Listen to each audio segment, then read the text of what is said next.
J'aime les gens qui doutent, les gens qui trop écoutent leur cœur se balancer. J'aime les gens qui disent et qui se contredisent et sans se dénoncer. J'aime les gens qui tremblent, que parfois ils nous semblent capables de juger. J'aime les gens qui passent moitié dans leur godasse et moitié à côté. J'aime leurs petites chansons, même s'ils passent pour des cons. Bien, bonjour à tous. Nous remercions les candidats et candidates aux législatives 2024 d'avoir accepté l'invitation de Canal Pourpre. L'objectif, c'est de discuter entre vous, parce que je crois que pour ce premier tour, vous avez eu peu l'occasion de discuter entre vous, à part peut-être au marché, quand vous tractez. Je tiens à préciser que nous avions invité Josie Bail pour Les Républicains et elle a décliné l'invitation que Canal Pourpre lui a faite pour des raisons de temps, de temps pour cette campagne. Alors notre objectif, c'est d'éclairer un peu les enjeux de cette élection qui est sous le signe quand même tendu de... Enfin, c'est assez tendu, je trouve, cette campagne, pour avoir fréquenté un peu les marchés de Bergerac, essentiellement le marché de Bergerac. Tendu parce que, il me semble quand même que pour ces élections-là, alors que normalement, quand il y a une campagne et des élections, on va vers un espoir, ou de changement, ou de continuité. Et là, c'est le mot menace qui revient très régulièrement dans les propos de la campagne, propos de campagne. Menace, soit celle de l'extrême droite pour le nouveau Front populaire, menace des extrêmes pour la majorité présidentielle, menace peut-être pour lutte ouvrière, celle du monde du système de production capitaliste, on en reparlera, et puis menace peut-être fantasmée, ou fantasmée réellement, d'une immigration massive pour le Rassemblement national. Donc pour le déroulé de cette discussion, je vous propose 3 temps. Un premier temps, on va revenir sur le résultat des élections européennes et sur les conséquences avec la dissolution. Le deuxième temps nous permettra d'échanger à partir d'une question générale, et donc vous pourrez présenter une partie de ce à quoi vous tenez, on l'a appelé comme ça. Et dans un troisième temps, on verra comment vous, en tant que député, même si vous représentez la nation, vous êtes aussi député ancré dans une circonscription spécifique, on est dans un territoire plutôt rural. Sur le temps de parole, petite précision, sur le temps de parole, on n'est pas du tout soumis au chronométrage, donc je ne sors pas de chronomètre. On veillera quand même à l'équité, évidemment du temps de parole, mais il n'y a pas du tout de... On compte sur vous, pour compter sur tout le monde. Alors vous allez vous présenter chacun, mais avant, le secrétaire de Canal Pourpre va faire un petit mot et après vous vous présenterez chacun. Oui, merci Président, camarade Président. Juste un mot pour dire que je me suis mis en salopette, non seulement pour dire que notre association n'est pas trop genrée, comme une salopette qui est unisexe, mais surtout pour être là comme représentant est un grand mot, mais en tout cas pour penser au premier parti de France qui s'appelle l'abstention. Je rappelle à tout le monde que l'abstention est majoritaire dans notre pays, comme en Europe d'ailleurs. Évidemment, c'est une chose à laquelle vous pensez, puisque vous êtes tous issus de l'élection, et vous êtes ici à cause de l'élection, mais je voulais juste souligner que sous élection, il y a aussi abstention, qui n'est, à mon avis, pas autre chose que l'élection, qui est une voix comme une autre, mais c'est vrai que c'est une voix mal entendue ou pas entendue du tout, et donc voilà, si je pouvais, je lèverais le petit doigt pour dire attention à l'abstention. Merci beaucoup. Emma, à vous la parole. On va démarrer par votre propre présentation. Je préfère que ce soit vous qui vous présentiez. Alors je précise que c'est dans l'ordre du tirage au sort de la préfecture. J'ai essayé de respecter. Vous avez le temps que vous voulez, sans que ça dure 10 minutes pour vous présenter chacun. On va commencer par Michel Delpont. Merci. Donc, je m'appelle Michel Delpont. J'ai choisi comme suppléant Jean-Paul Jam, que tout le monde connaît ici dans le territoire, puisqu'il était maire de Pomport, ancien de l'Union des maires, et actuellement vice-président des Papillons Blancs. Donc je reviens sur ma présentation. Donc moi je suis fils d'agriculteur, scolarisé à l'école laïque, et j'ai pu poursuivre mes études à l'université selon l'ascenseur social de l'époque. Eu égard à mes origines, j'ai fait carrière dans le monde du vin. À ce titre, j'étais dans le commerce des vins de Bergerac et de Bordeaux. Et j'ai été élu deux fois président du vignoble, président de l'interprofession des vins de Bergerac, la fameuse maison des vins qui est sur le port, qui aujourd'hui s'appelle Caisse Cyrano, mais que j'ai justement à l'époque initié pour la faire évoluer vers le tourisme, ce qui est le cas aujourd'hui, puisqu'on peut constater désormais l'ouverture de l'Office du tourisme, la vinothèque bien sûr que les viticulteurs ont préservée, et récemment l'ouverture du musée Cyrano, qui s'appelle maintenant Expérience Cyrano, que j'ai souhaité, puisque je suis également président de l'association Cyrano à Bergerac, que nous avons souhaité de nos voeux depuis une dizaine d'années. Voilà donc un peu pour une brève présentation. Ensuite, je me suis engagé en politique. J'avais été conseiller municipal, effectivement, de Bergerac.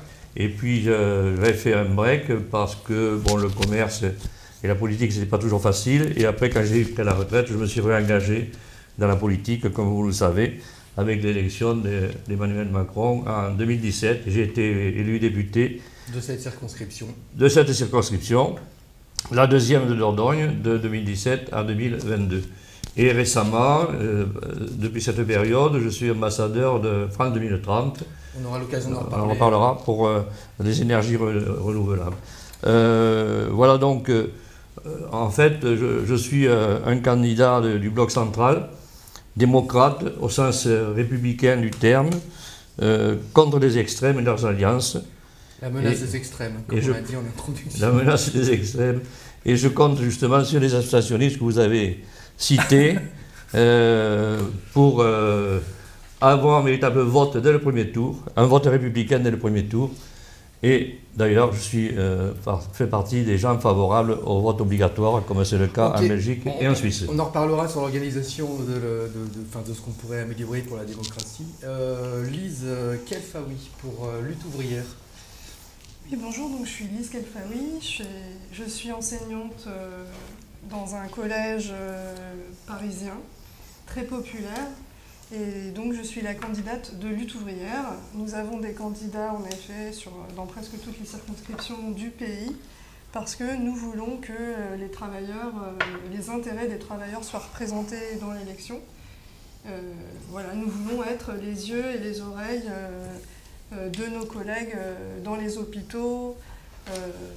D'ailleurs les candidats, ce sont de simples travailleurs, de simples travailleuses, des employés, des facteurs, des soignants, des ouvriers, des caristes, voilà. Et nous souhaitons que nos exigences, elles soient portées à l'Assemblée nationale, nos exigences de travailleuses, de travailleurs. Très bien, je vous remercie. Christophe Catus pour le nouveau Front populaire. Alors bonjour à tous, vraiment quelques mots de présentation, vous dire effectivement que je suis né à Bergerac, j'ai fait toute ma scolarité à Bergerac, j'ai même eu des professeurs de philosophie à Bergerac. Ça ne nous rajeunit pas. Ça nous rajeunit pas, mais voilà, c'est le parcours bergeracois. J'ai ensuite été emploi jeune à un moment donné, j'ai passé ensuite les concours administratifs. Voilà, mes parents sont aussi de Bergerac, hein. Mon père a fait toute sa carrière comme électricien à la Sega à Bergerac et ma mère a fait sa carrière aussi comme lingère à La Flambée. Qui était une référence incontournable sur Bergerac pendant de longues années, le restaurant. Politiquement, je me suis engagé au Parti Socialiste en 1995, au moment de la campagne de Jospin d'ailleurs. J'ai été secrétaire de section aussi, responsable du PS bergeracois pendant de longues années. Et j'étais suppléant donc, de Brigitte Allain en 2012. lors de la victoire de la gauche. J'ai été aussi suppléant en 2017 de Brigitte Allain, candidat en 2022. Et donc, je suis conseiller régional depuis 2016 et maire de la commune de Calès depuis les dernières municipales. Une petite commune de 380 habitants où j'appréhende tous les jours les difficultés, concrètement, j'appréhende tous les jours les difficultés du monde rural. Calès est dans la circonscription? Ah oui, bien sûr, bien sûr. Voilà, donc tout ça pour vous dire que je suis donc le candidat du Nouveau Front Populaire. Le Nouveau Front Populaire qui est vraiment la seule alternative possible aux 2 députés sortants. Et je vais avoir l'occasion au cours de ce débat de vous démontrer pourquoi. Eh bien, on va voir. Monsieur Muller, je me recule un petit peu parce que la caméraman m'a dit que je vous cachais. Ah, d'accord. Monsieur Muller, vous êtes le député dissous, je ne sais pas si je peux vous appeler comme ça, du Rassemblement National, député sortant, sortant dissous. Dissous quand même. Oui, mais dissolution, voilà. Donc vous avez remporté les élections, enfin votre parti a remporté les élections en 2022, les élections législatives. Monsieur Catus était présent aux élections de 2022, les ouvrières, mais ce n'était pas vous. Quelqu'un oui, et puis monsieur Delfond était également présent. Est-ce que vous pouvez vous présenter aux habitants de la 2e circonscription? Alors bonjour à tous, je m'appelle Serge Muller, j'ai 48 ans, je suis papa de 3 enfants, je suis marié, je suis le député honoraire de la 16e législature, c'est-à-dire de 2022 à 2024. Je suis issu du monde du soin, je suis aide-soignant de formation. J'ai gagné effectivement les élections législatives en 2022, c'est mon tout premier mandat. Voilà. Ce mandat m'a fait grandir, je peux dire ça comme ça, parce que les prises de parole à l'Assemblée nationale, quand vous avez jamais pris la parole, hormis dans les salles de soins, c'est très impressionnant. Et puis je peux vous dire que voilà, je suis formé, aguerri et plus trop d'appréhension. Donc pour défendre la circonscription, je pense avoir les épaules pour continuer le travail. Bien, je vous remercie pour la présentation. Donc on va tout de suite démarrer sur le contexte. Contexte un peu, j'en ai parlé tout à l'heure, un peu spécial de cette campagne que je trouve un peu tendue. Contexte suite aux résultats des européennes et puis à l'annonce du président Emmanuel Macron de la dissolution.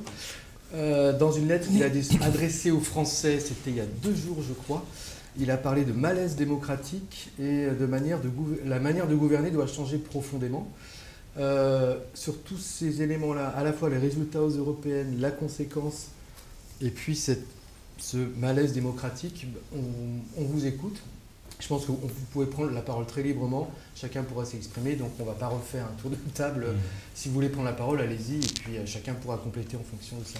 Donc sur... Oui, tout simplement le malaise démocratique, qui c'est qui l'a créé? C'est Macron. C'est Macron. Donc effectivement, avec cette dissolution, je trouve que Macron joue avec le feu, parce que tout le monde s'interroge par rapport à cette dissolution, qui me semble hasardeuse, vu le contexte politique. Mais voilà, le président de la République a pris cette décision. On en prend acte, bien entendu, et moi j'aurais plutôt tendance à dire banco, utilisons cette dissolution pour changer de majorité et proposer une majorité alternative à nos concitoyens, à la fois par rapport au pouvoir en place qui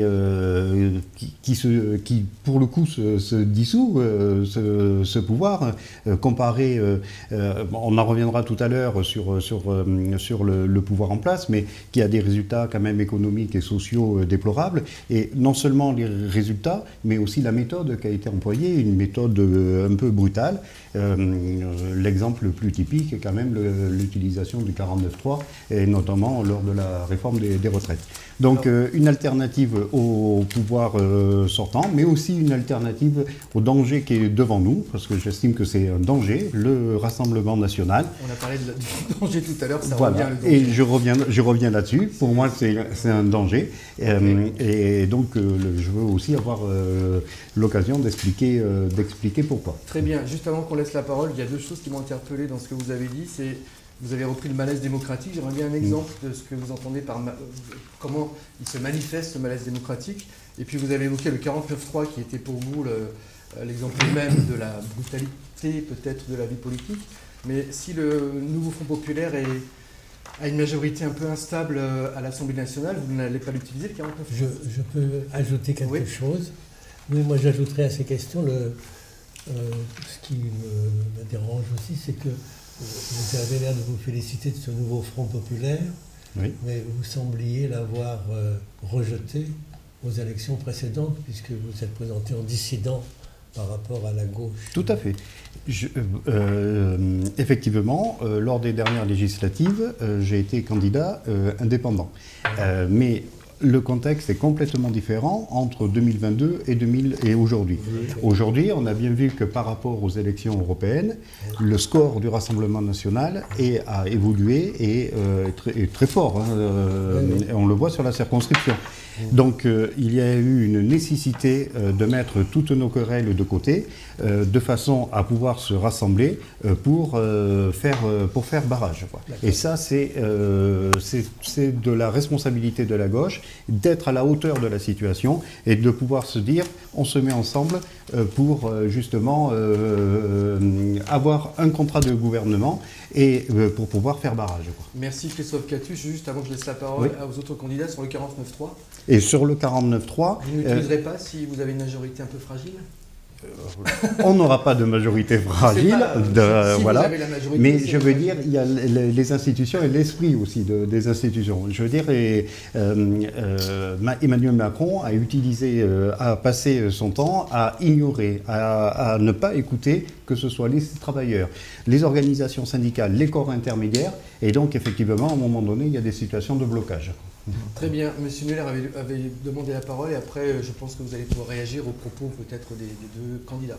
Oui, alors, moi, je voulais intervenir par rapport justement au malaise démocratique et ce qu'a dit monsieur tout à l'heure sur l'abstention. L'abstention, en fait, c'est un symptôme.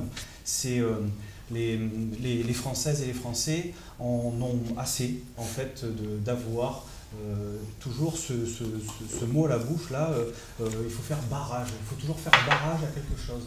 Et en fait, à partir du moment où on a fait barrage, eh bien, le pouvoir en place doit être à la hauteur. Et à partir du moment où il n'est pas à la hauteur, eh bien, on rend les gens en colère, on les rend aigris et en fait, on les détourne des urnes parce qu'on leur a demandé de faire barrage et en fait, ils ne répondent pas à la demande. Mais barrage à quoi? Je ne comprends pas ce que vous dites. Par exemple, on demande à faire barrage au Rassemblement national. Oui.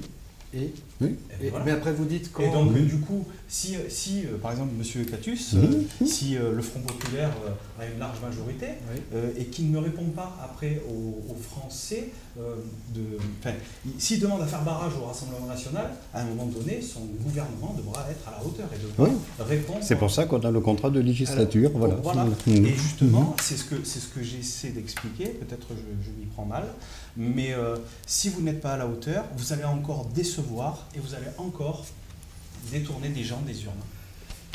Lise Kelfaoui avait levé la main, ou Michel Delpont, comme vous voulez. La question démarrée par les Européens, effectivement, cette élection européenne a eu lieu. In fine, même s'il y a eu une montée du RN, ça n'a pas changé le rapport de force en Europe et la majorité européenne reste la même et notamment l'Europe reste en place et en bonne place, sachant qu'il faut rappeler que le Rassemblement national voulait à une époque la suppression de l'Europe et de l'euro. Le retour en France, effectivement, Emmanuel Macron a décidé de dissoudre. C'est un choix, puisque son Vous avez été étonné quand il a décidé de dissoudre l'Assemblée nationale? Non, il n'a pas téléphoné à tous les députés. Non, mais est-ce que vous avez été étonné, pardon? Étonné, pardon. Je n'ai pas été étonné, donc je m'attendais à un coup. Peut-être pas celui-ci. Il y aurait pu y avoir aussi d'autres événements. Je m'attendais à quelque chose de fort, et ça l'a été. Et donc, moi, je crois que c'est une bonne façon de rééquilibrer les rapports des forces. Et l'objectif, c'est de justement développer ce bloc central pour lutter contre les extrêmes. Et je fais un appel à tous les modérés, en l'occurrence de droite et de gauche. Madame Kelfaoui. Écoutez, là, à quelques jours de l'élection, ce qui ressort, c'est vraiment le rejet, évidemment, de Macron. Macron, quoi, l'écœurement des travailleuses et des travailleurs vis-à-vis de sa politique, parce que depuis qu'il est au pouvoir,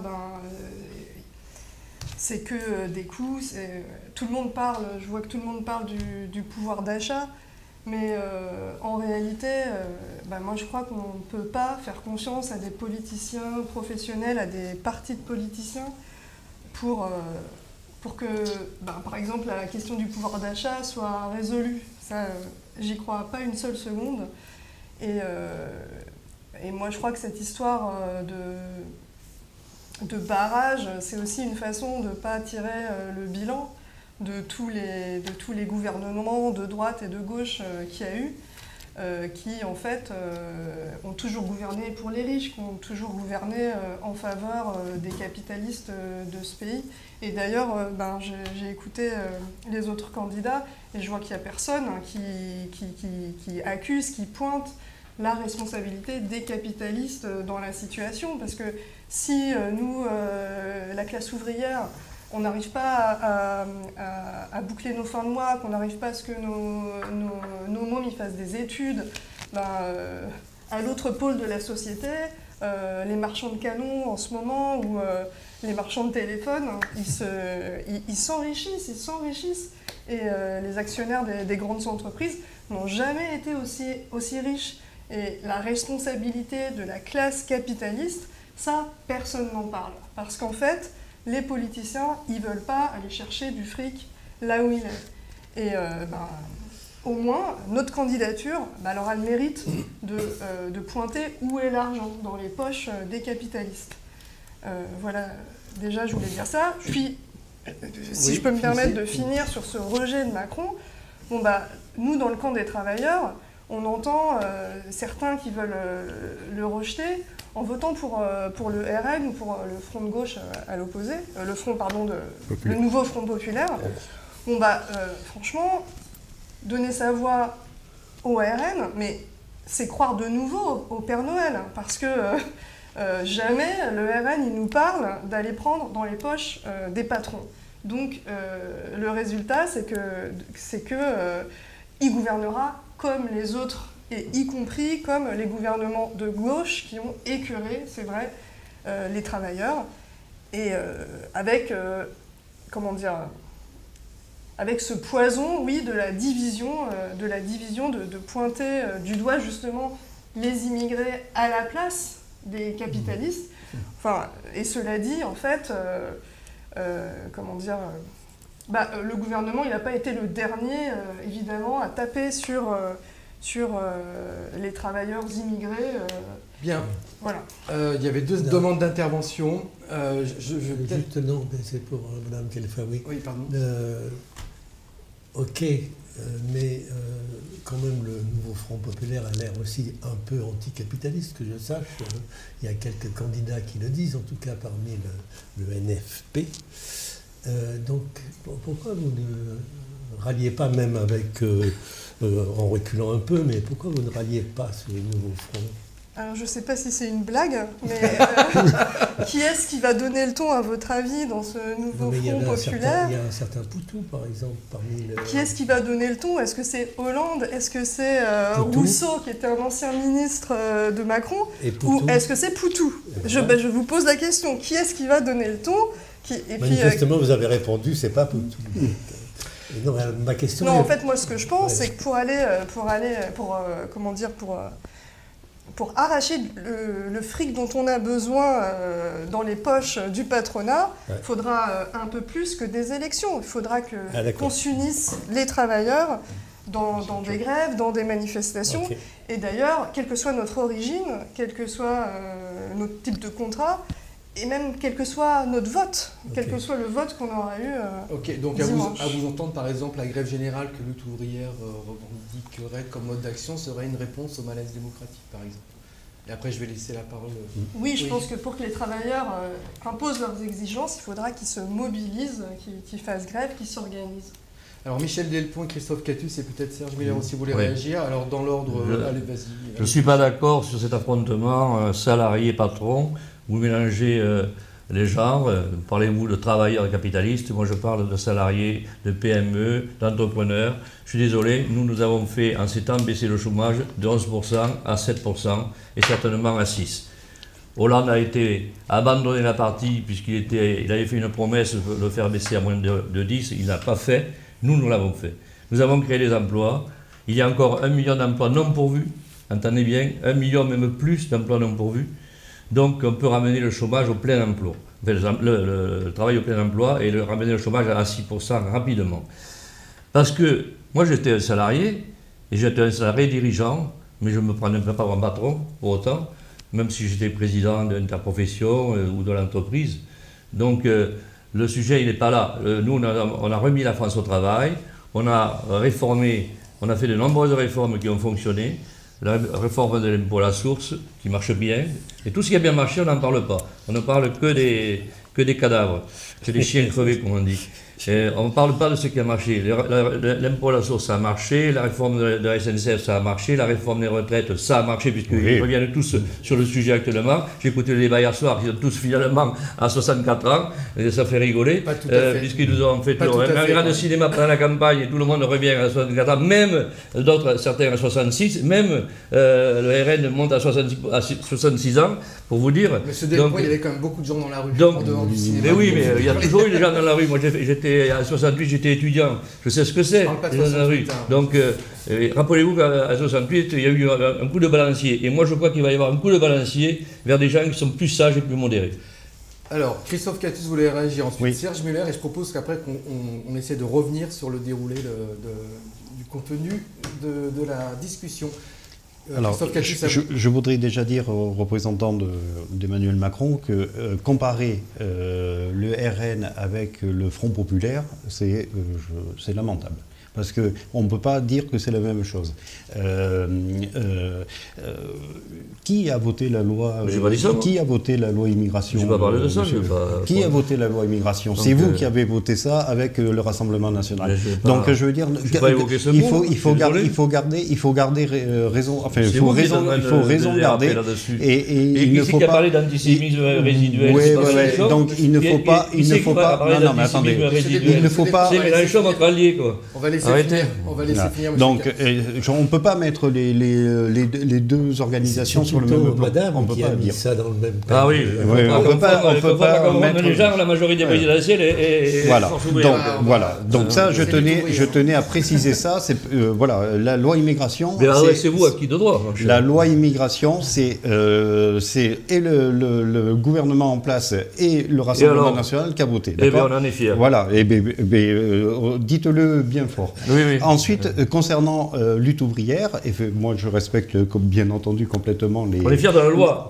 Mais monsieur Delpont, ne vous énervez pas. Ne vous énervez pas. Ne vous énervez pas. Ne vous énervez pas. Sur lutte ouvrière, moi, bien sûr, je respecte complètement les positions.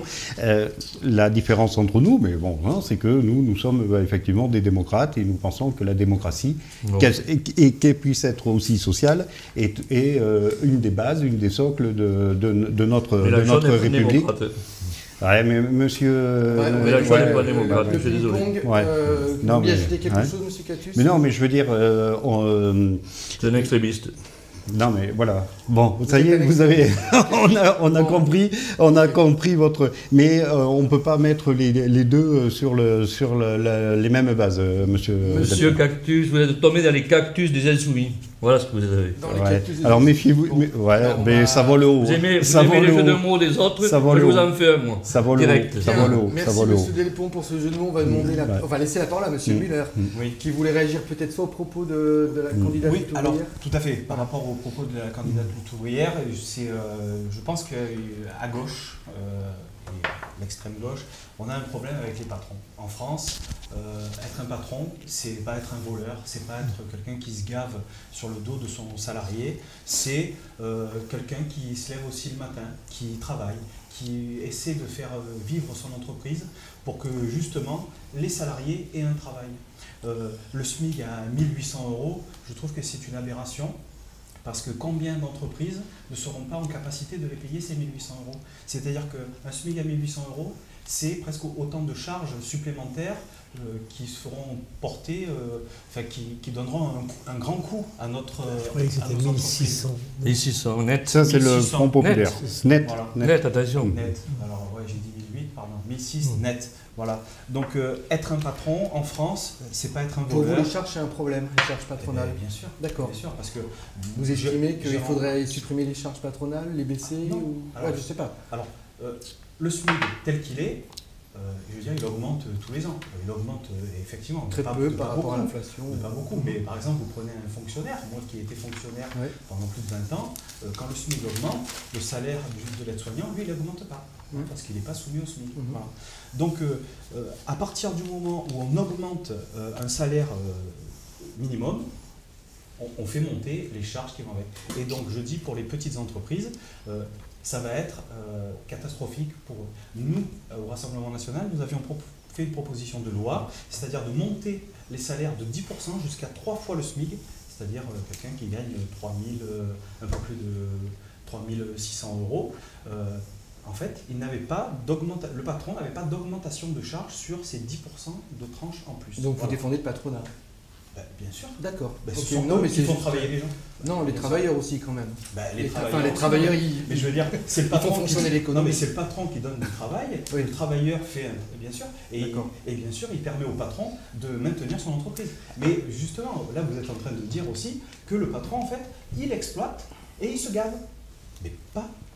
J'ai pas dit... C'est pas possible. J'ai pas parlé d'exploitation, Je j'ai peux pas parlé entendre de gavage, mais je pense que le système capitaliste fait que effectivement ça fonctionne comme ça et on peut mettre sur le même plan un artisan qui va avoir 2 ouvriers et une multinationale qui effectivement exploite les ressources et les salariés et mène d'ailleurs au réchauffement climatique. C'est pour ça qu'il fait très chaud dans cette salle aujourd'hui. Vous voyez, c'est difficile, c'est délicat de dire patron, ça veut rien dire.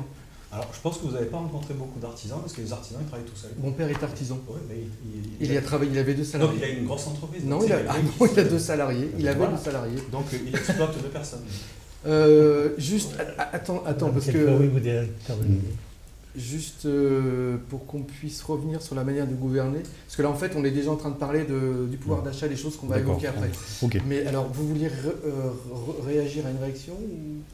Non, mais c'est simplement sur les 1800 €, c'est une aberration. Un SMIC à 1800 €, c'est une aberration, mais en fait, je sais pas comment dire, en fait, c'est en dessous de 2000 € que les familles, elles ont du mal à vivre. Donc, en fait, ça me choque qu'on puisse dire une chose pareille. Je crois que c'est honteux. Enfin, c'est la prise de position contre les travailleurs du RN, ben, je pense qu'on l'a entendu et je crois que tous les travailleurs qui l'ont entendu peuvent en prendre note. Le problème, c'est qu'au-dessus de 4000, on est considéré comme riche dans certains programmes. Donc entre 2000 et 4000, c'est vraiment étroit. Et donc, le rétablissement de l'impôt sur la fortune va être une vraie catastrophe, va faire fuir non seulement les entreprises, mais aussi certains citoyens. Ils ne veulent pas le retour à l'impôt sur la fortune. Et la flat tax qu'on avait mise en place, c'était une bonne formule. Tout le monde payait 30% sur les plus-values, aussi bien le petit retraité qui avait des économies, et il savait combien il allait payer sur sa plus-value. Et c'était une très bonne formule qu'il ne faut pas remettre en cause. Alors, je vous propose de revenir sur l'ISF après, sur à quoi vous tenez, mais on va terminer ce premier point parce qu'on est parti de la dissolution et là vous avez commencé à dérouler vos programmes. Je reviens sur ce qu'a dit Emmanuel Macron, la manière de gouverner doit changer profondément. Et pourtant, les signes avant-coureurs ont été là dès 2018 avec les Gilets jaunes, qu'on fait semblant d'avoir oublié. Des mouvements comme les soulèvements de la terre, par exemple, qui ont aussi tenté de dire ce qui n'allait pas, notamment dans le mode de production actuel, et qui, eux, pour le coup, ont subi une violence assez importante du gouvernement. Et puis, il y a eu quand même des conventions citoyennes de M. Macron, 2 conventions citoyennes, une pour le climat, une pour la fin de vie. Malheureusement, la loi, elle ne va pas pouvoir aller jusqu'au bout parce qu'il y a dissolution. Par rapport à tous ces éléments, je m'adresse à vous, M. Delpont, mais cette manière de gouverner qui doit changer, M. Macron, depuis des années, il le découvre. La Convention pour le climat a été écoutée. Nous avons doublé le budget de l'écologie 2 fois Moi j'étais donc dans la commission Affaires économiques et ensuite Développement durable. Le budget de l'écologie a été doublé à 2 reprises. Madame Pompili a bénéficié d'un budget doublé. Nous avons fait beaucoup de choses sur tout ce qui est énergie renouvelable, alors que j'entends aujourd'hui que le RN veut supprimer les éoliennes, c'est une folie. On a fait beaucoup de choses sur le zéro carbone, dont moi je suis un spécialiste des énergies propres, avec, vous le savez, avec l'hydrogène. J'étais le pionnier de l'hydrogène à l'Assemblée nationale, en portant des amendements, en portant des ordonnances et des lois, et surtout un budget qui est de 10 milliards d'euros pour cela. Mais je ne veux pas focaliser là-dessus, je considère qu'il faut un mix énergétique. Et quand la gauche a arrêté le nucléaire, c'était Madame Ségolène Royal, en 2015, qui a décidé, sans étude d'impact, de passer le nucléaire, électricité nucléaire de 70 à 50%, on n'a fait aucune étude. Et on s'est retrouvé, quand on est arrivé au pouvoir en 2017, devant cette échéance, et on a dû la repousser. C'est d'ailleurs Nicolas Hulot, pourtant qui était vert, qui a repoussé de 10 ans, et maintenant on vient de la supprimer, parce que c'est impossible. C'est comme ça que ça s'est passé. Pas si on peut dire enfin ça, bon, mais... et on va dire écologiste quand même. Okay, alors... Et il a été obligé de repousser l'échéance qu'avait imposée Ségolène Royal à l'époque, de mettre l'électricité nucléaire à 50%. Aujourd'hui, on s'aperçoit qu'heureusement qu'on a ça, et d'ailleurs nous sommes le pays le plus propre d'Europe grâce à l'énergie nucléaire. Je ne suis pas nucléaire, je considère que ce que nous avons, c'est quasiment en état de marche. Si c'est en état de marche, ça suffit. Il faut au contraire développer le renouvelable, c'est-à-dire le solaire, l'éolien, la méthanisation, la géothermie et tout ce qui est zéro carbone. Bien, Monsieur Delpont, puisqu'on en parle, vous avez... Et ça, on avait répondu à la Convention. Vous avez, oui, il y a à peine 10% de la résultat de la Convention citoyenne sur le climat qui a été retenu. Doublement du budget. Alors, oui, c'est pas simplement le budget. Alors, il me semble qu'il y a une certaine convergence quand même entre, il me semble, entre la majorité présidentielle et le Rassemblement national, c'est la foi dans le nucléaire qui se retrouve pas. Le Parti communiste aussi a toujours été on va voir après. Le Parti communiste a toujours été très nucléaire, attendez. plus que nous. Puisqu'on est dans l'environnement, et que vous avez interpellé le Rassemblement national sur le fait que sur les éoliennes, d'arrêter les éoliennes. Voilà. Alors il me semble, M. Muller, qu'effectivement le Rassemblement national a cette foi dans le nucléaire. M. Delpont, vous avez parlé d'énergie propre. Je pense que le nucléaire n'est pas si propre que ça avec les... Il est zéro carbone, mais il n'est pas propre. Il n'est pas propre, d'accord. Je suis d'accord. M. Muller, est-ce que par rapport à ça, à ce qui nous arrive aujourd'hui, ce réchauffement climatique et cette urgence climatique, le nucléaire est une solution pour vous? Le nucléaire, forcément, ça date du général de Gaulle, c'est une énergie... C'est pas forcément un argument. Non, mais propre, décarbonée, je veux dire, effectivement, vaut mieux une centrale nucléaire telle qu'elles sont actuellement, plutôt qu'en Dordogne, des mâts de 240 mètres, comme c'était prévu, dans la forêt de la Doubs, ou alors au niveau des Lèches, dans lequel les projets, je me suis fermement opposé. Je veux dire... heureusement que l'habitat est diffus en Dordogne et que ça a permis d'arrêter tous ces projets-là. Maintenant, on a sur les parkings des supermarchés des zones où on peut faire des ombrières. Et je me félicite que ça commence à se faire. Et donc, oui, on a le photovoltaïque. Et ce que je déplore, c'est que ce photovoltaïque-là ne soit pas une filière française. Vous voyez, on est en train d'importer du matériel chinois et on ne sait même pas comment on va faire pour le retraiter une fois qu'il sera... Oui, mais ça remonte à 15 ans, l'histoire de transfert de l'industrie vers la Chine. Ça remonte à 15-20 ans. C'est pas de notre fait. Nous, on le ramène, on est en train de réindustrialiser la France en ramenant tout ça en France. Alors, attendez, monsieur Delpont, on va laisser la parole aux autres candidats. Juste une intervention par rapport à ce côté propre. Ça fait 2 fois que j'entends énergie propre. Il me semble qu'il faut de l'uranium pour faire du nucléaire. L'uranium, ça se trouve dans la terre, c'est des ressources rares. Des ressources qui sont exploitées dans les pays d'Afrique, au Niger, en Australie ou en Mongolie.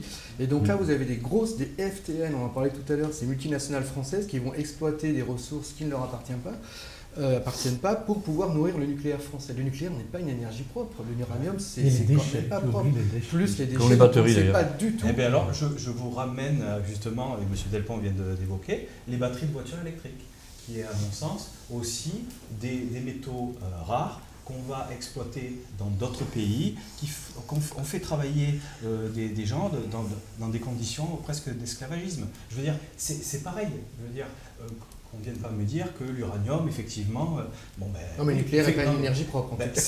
En tout cas, on n'a pas eu d'accident comme à Fukushima. Ça peut arriver, hein. Mais ça peut arriver. On a eu on n'est pas passé loin à Blaye. Fait que quand même, c'est plutôt bien encadré. Ok, sur l'environnement, lutte ouvrière et le nouveau Front populaire, lutte ouvrière peut-être. Écoutez, tout ce qui est discuté, là, moi ça me fait penser que ça fait une demi-heure qu'on parle et qu'on ne parle pas des guerres, de la guerre en Ukraine par exemple. On est sur l'environnement. Vous pensez que c'est écologique d'envoyer des armes, attendez, on ne va pas parler de tout en même temps.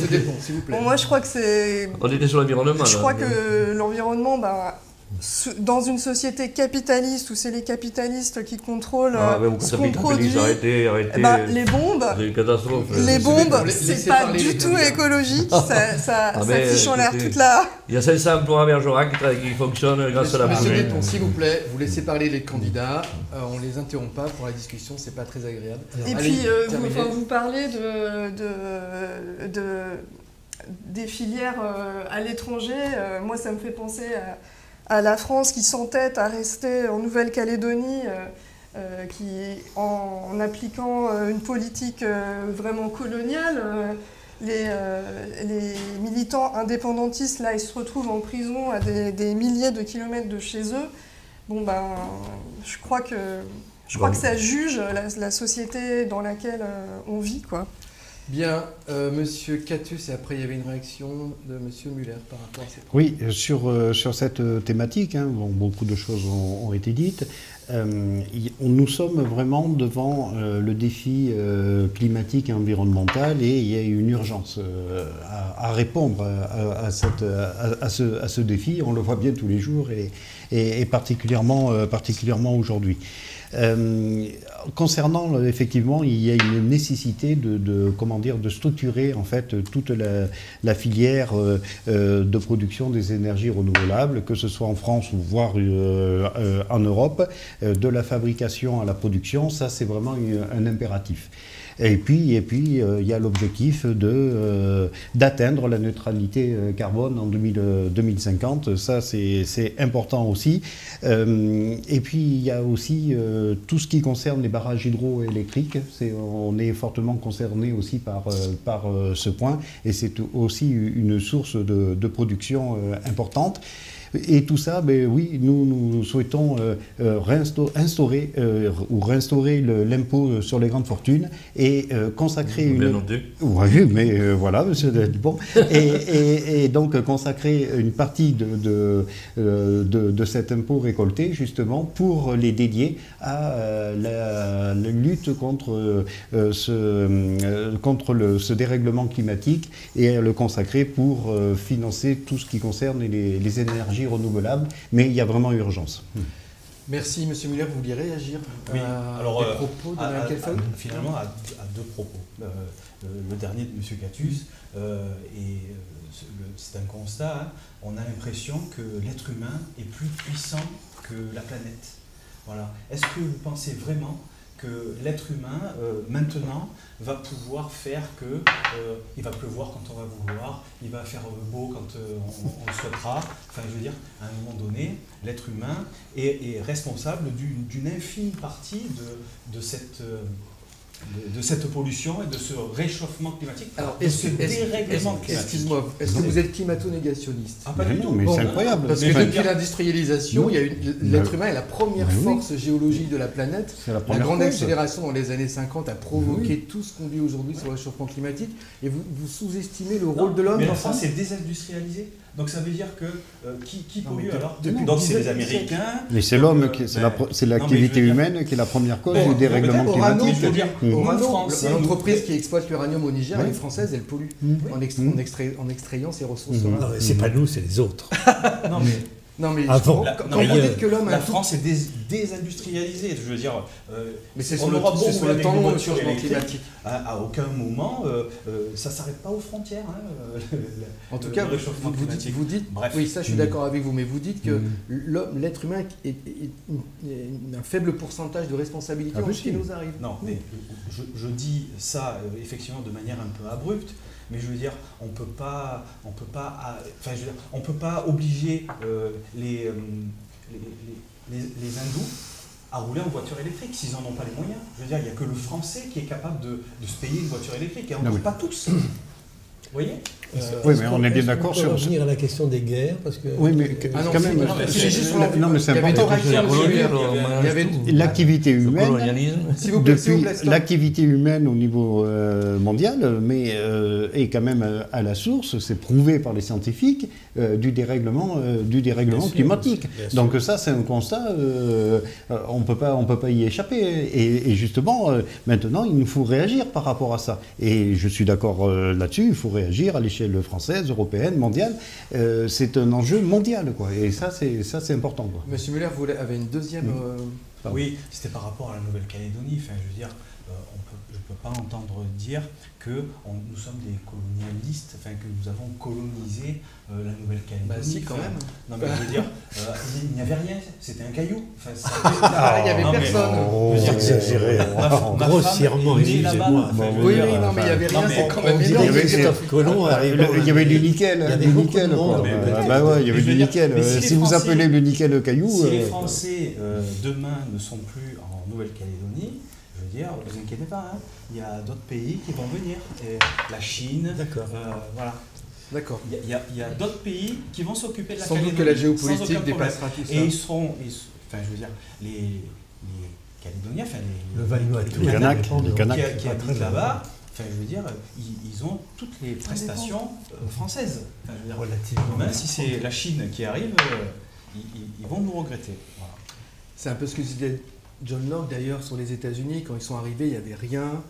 Et le système propriétaire est arrivé, les Amérindiens ont été génocidés. C'est vrai que dire qu'il n'y avait rien en Nouvelle-Calédonie, c'est quand même un peu... On a colonisé quand même ce territoire. On a déjà avancé sur à quoi tenez-vous, il y a déjà des choses. Je vais juste terminer sur un point sur le... Sur les guerres, s'il te plaît. Non, je voudrais juste terminer sur l'environnement. Après, on boucle l'environnement, on passe aux guerres. Parce qu'entre l'environnement et la guerre, c'est un monde vraiment plein d'espoir. C'est le même sujet. Je vais terminer sur l'environnement. Il y a un truc qui m'intéresse, c'est l'artificialisation des terres. Donc la loi qui avait proposé la ZAN, donc ça y est, j'ai oublié l'acronyme, c'est Zéro artificialisation net. Le RN, le Rassemblement National, et vous avez voté aussi, enfin peu importe, vous voulez alléger... J'étais pas à l'Assemblée nationale. Non, mais en tout cas, j'ai lu que alors vous, ou le Rassemblement National, vous vouliez... L'idée, ce serait d'alléger cette loi. Et pourtant, il me semble que l'artificialisation des terres, et les scientifiques le prouvent, sont en partie responsables des inondations, enfin des conséquences du réchauffement climatique. Les inondations qu'ont subi le nord de la France ou même ici, l'artificialisation des terres, on le voit à Bergerac, rive gauche, au Tounet, provoque des conséquences très négatives pour les habitants. Et vous voulez revenir sur cette artificialisation-là, pour quelle raison? Mais parce qu'en fait, nos campagnes se meurent, monsieur. Et en fait, quand moi, vous allez à Calès, peut-être que le PLUI est tellement restreint que vous ne pouvez plus construire de maison, monsieur, à Calès. Donc forcément, qui va venir dans votre village? Qui va venir habiter à Calès, par exemple? Plus personne. Il n'y a que des vieilles maisons qui seront à retaper. Enfin, je veux dire, nos campagnes sont en grande souffrance. En grande souffrance. Et cette loi ne permet pas à ce que des nouvelles personnes viennent s'installer. Alors, il y a des techniques. Je veux dire, une maison, c'est 100 mètres carrés. C'est 100 mètres carrés d'artificialiser. Bien sûr, après, si on veut faire une terrasse, et là, il faudra limiter. Mais je veux dire, une maison, ça reste une maison, quoi. Je veux dire, et ça fait vivre nos territoires. Voilà. C'est pour ça que je veux l'alléger. Alors, avant que M. Delpont réagisse, M. Catus, parce que Calès a été pris en Calès, c'est devenu donc lui et après, le centre de la circonscription. Mais ça me... Calès est le centre de la circonscription, mais ça me va bien. Qu'est-ce que vous répondez à M. Miller par rapport à cette... Non, mais je trouve que cette réforme est typique de la méthode Macron. Hein, c'est-à-dire que c'est tombé d'en haut et ça doit s'appliquer de façon un peu froide, un peu mécanique sur les territoires.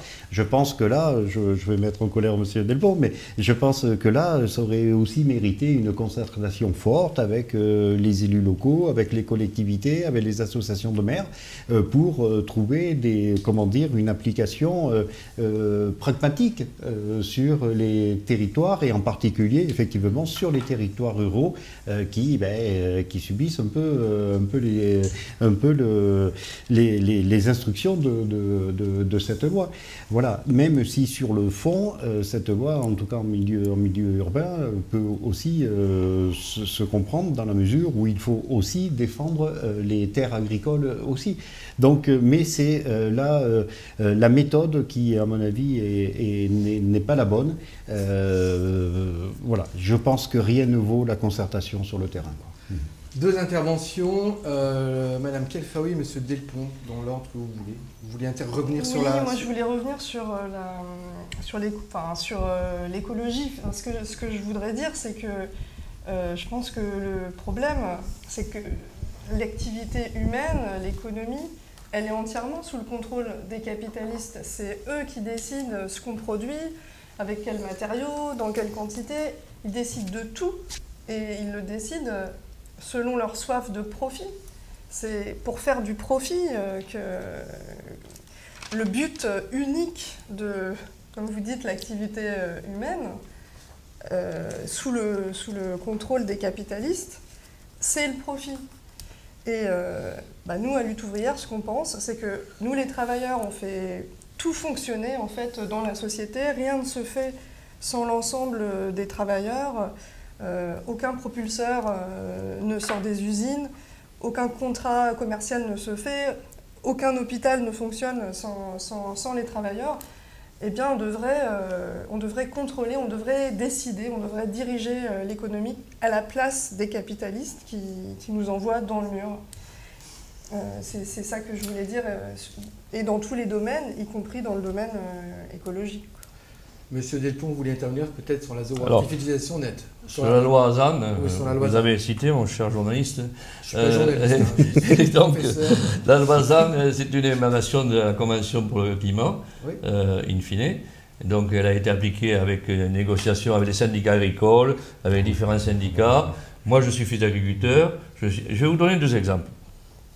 En tant que fils d'agriculteur, j'ai une propriété à gérer.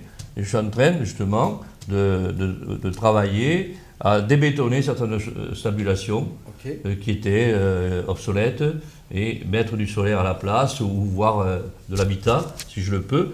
Encore faut-il qu'on me donne les permis. Donc, par exemple, un séchoir à tabac. Aujourd'hui, on peut très bien faire un loft dans un séchoir à tabac, mettre un toit solaire.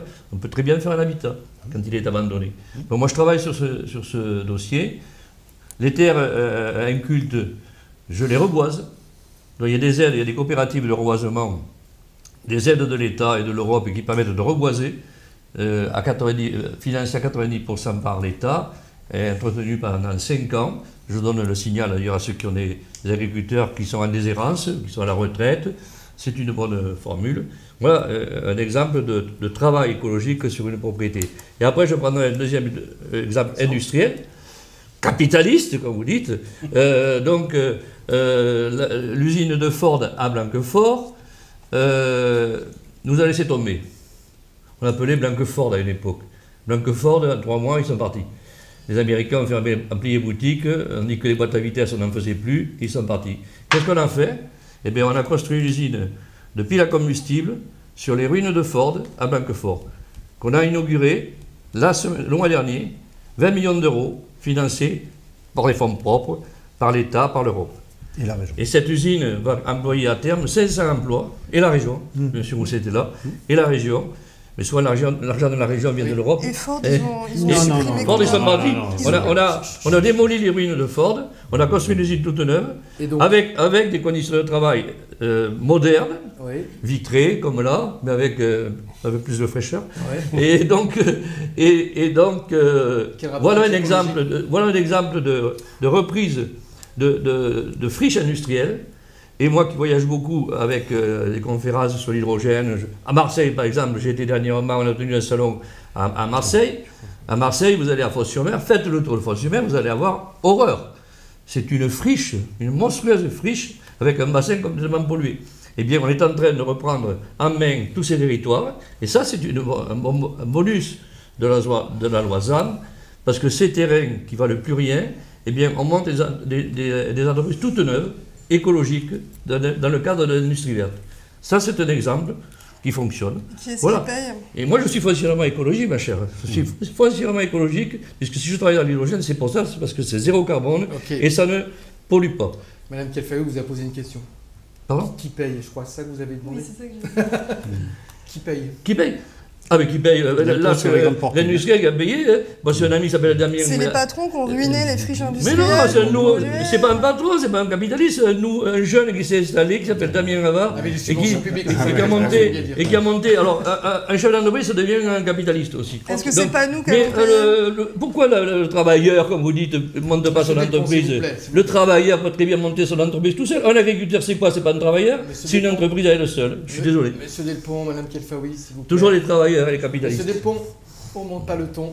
Monsieur Oui, Cachus. juste réagir, j'entends dire que les finances de la région viennent de l'Europe. Alors, je suis vraiment Ah, mais il y en a étonné. beaucoup qui sont en transition. Je par suis la- vraiment- par la Monsieur région. Delpont, Ouais. laissez Ah, mais finir. là, Mais laissez finir, Monsieur Cachus, vous pourrez intervenir. vous pouvez vérifier. Vous avez terminé sur le. Ah non, pas du tout, non, je non, voudrais croyais que vous juste vouliez- expliquer. Ouais. J'attendais. Voilà. Alors, effectivement, on a un budget au niveau de la région Nouvelle-Aquitaine de 3,5 milliards d'euros, mais c'est un budget propre à la région. Et il a été décidé par le gouvernement Hollande en 2015 de confier les enveloppes européennes Voilà. aux régions. C'est ça. Voilà. Mais ça vient en complément des 3,5 millions dont je parlais de budget 3 milliards, propre, de 3,5 milliards que de budget propre d'accord, je suis d'accord. de la région. Ouais. Hein, d'accord, donc mais- donc c'est complémentaire. Il y a Mais amalgame, il y a amalgame. Eh ben oui, ben justement, et vous l'alimentez, Vous cet avez- amalgame. Ah ben, Voilà, donc Monsieur je Cachus a voudrais... éclairci un petit Je peu. voudrais... C'est combien la je voudrais... répartition Je voudrais... Combien la répartition du Monsieur budget? Delpont, s'il vous plaît, je pense que je là, Entre voudrais- l'Europe et la région. Monsieur Eh ben, le budget... Attendez, je vais réexpliquer. 3 Le milliards. budget... Monsieur Delpont, laissez terminer. Écoute, c'est vraiment désagréable, quoi. Le budget de la région est de 3,5 milliards, d'accord? Ça, sur des fonds propres, des ressources de la région.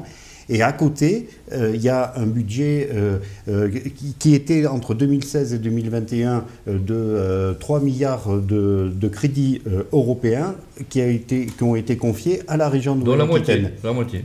Mais non, c'est en complément. C'est Mais en c'est un plus. complément, Mais mais- qu'est-ce que... mais- Bon, alors là, on va peut-être 50-50. clore ce débat sur C'est en, complément amalgame. Ah, mais oui, c'est en d'accord. complément, c'est On pas va- inclus ok. dans le, c'est en complément. Ça. Et voilà. Et donc ce que je veux dire par là, c'est que désormais les enveloppes européennes gérées par les régions diminuent, ce qui fait qu'il y a une recentralisation de la gestion des crédits européens par l'État. Et ce que je voulais dire, c'est que je trouve ça très dommage parce que justement on éloigne une nouvelle fois la décision du terrain. Et voilà, c'est ce que je voulais dire, que c'est jamais une bonne idée de recentraliser C'est les la budgets gestion de agricoles crédit. qui ont été recentralisés, je crois. Bien. En partie, oui, oui. Bien, allez, on va s'arrêter là sur ce point-là. Je vous propose encore 2 points sur le à quoi tenez-vous. Il y aura évidemment peut-être un point sur le pouvoir d'achat, on verra, mais je reviens sur la guerre, puisque ça a été évoqué tout à l'heure. On n'a pas vraiment eu le temps de développer ce point-là. Madame Kelfaoui, vous vouliez, puisque c'est vous qui avez abordé le sujet, intervenir en premier sur ce point? Bah, écoutez, toutes les guerres que mène l'État français aujourd'hui, que ce soit en Ukraine, alors en Ukraine, voilà, on nous dit c'est une guerre pour la liberté des Ukrainiens, on nous dit c'est une guerre pour la démocratie. Bah, tout ça, c'est des mensonges. C'est des mensonges, c'est une guerre qui, comme les autres, elle vise à enrichir une minorité de capitalistes qui lorgnent sur les terres agricoles très riches qu'il y a en Ukraine et sur lesquelles les banques françaises, elles ont des arrière-pensées, bien sûr. Et puis, c'est les chantiers de reconstruction, c'est tout ça. Bon, sans parler des profits que font les constructeurs français, les marchands de canons, depuis 2 ans, depuis la guerre en Ukraine, les Thales, les Dassault, etc., qui voient leurs profits exploser. Oui, nous, on pense que les travailleuses, les travailleurs, on devrait avoir le contrôle sur ces profits. il ne devrait pas y avoir de profiteurs de guerre. Mais alors, est-ce que vous vous inscrivez dans une logique pacifiste? C'est-à-dire, quelle serait votre position par rapport à un éventuel, au soutien actuel, il n'est pas éventuel, à une population en guerre? Au-delà de la thématique d'une guerre capitaliste, menée pour l'enrichissement des capitalistes. Comment, si vous êtes député, comment vous allez voter, ou qu'est-ce que vous feriez par rapport à l'Ukraine, par exemple? Comment je ne voterai certainement pas, effectivement, l'envoi d'armes supplémentaires ou de généraux, parce que si c'est les généraux qui décident des guerres qu'on doit mener, si c'est les capitalistes français qui décident des guerres qu'on mène avec la peau des plus pauvres, bien sûr, parce que c'est toujours les ouvriers qui la mènent, que ce soit en Russie, en Ukraine ou même en Europe. Et moi, la perspective que je vois, c'est que ici, on se révolte contre nos propres dirigeants, et là-bas, que les Ukrainiens, les soldats, les ouvriers qui meurent dans les tranchées, se révoltent contre leur gouvernement, et de même qu'en Russie. Ils ont du mal à se révolter en Russie quand même. Enfin, ils ont du mal. Ils sont très contraints. La coercition est plus forte. On les assassine alors. Là, ils sont assassinés dans les tranchées en attendant. Oui, dans les tranchées aussi. Donc vous les rendez dans les armes. En attendant, si comme vous avec voulez, Vichy, on va faire un Vichy de... Michel Delpont, s'il vous plaît, parce que alors là, on n'entend plus les autres. Lors de la Première Guerre mondiale, ce qui a arrêté quand même la guerre, c'est les révolutions. Une guerre de boucherie, oui. Oui, qui a arrêté la boucherie, ce sont les travailleurs qui se sont insurgés contre leur état-major. Alors on va essayer de ne pas reprendre, même si moi je suis très intéressé par l'histoire évidemment, mais on va essayer de ne pas revenir sur la première et la seconde. C'est dommage. Non, oui, mais dommage, le problème c'est que, par exemple, pour terminer par rapport à, vous avez parlé de l'Ukraine, qui est en Europe, est-ce que vous auriez la même approche par rapport au conflit à Gaza actuellement, Israël-Gaza? Et après, oui, écoutez, est-ce que la vous France... seriez dans la même approche d'une approche très profit capitalistique? Bien sûr. L'état-major français, il a une politique à Gaza. C'est aussi des armes françaises qui tuent la population à Gaza, comme les armes françaises ont tué au Yémen des centaines de milliers de morts. Donc, bien sûr, la bourgeoisie, elle a une politique au Moyen-Orient parce qu'il y a du pétrole, parce qu'il y a du fric à se faire. Et l'État israélien, il défend les intérêts des grandes puissances occidentales dans la région, ça c'est sûr. Donc, et d'ailleurs, je finis quand même là-dessus, la population israélienne dans tout ça, elle est prise au piège. Elle est en guerre perpétuelle depuis 75 ans. Parce que justement, c'est le bras armé des grandes puissances, les États-Unis en tête, et les travailleurs dans toutes ces guerres, ils n'ont aucun intérêt. Oui. D'accord, donc juste pour, si j'ai bien compris, votre proposition, ça serait un contrôle par les travailleurs eux-mêmes des profits, donc en gros un contrôle du décisionnel de vous. Si on fabrique des armes et où on les... ce serait ça la démocratie non, mais c'est juste tout à l'heure.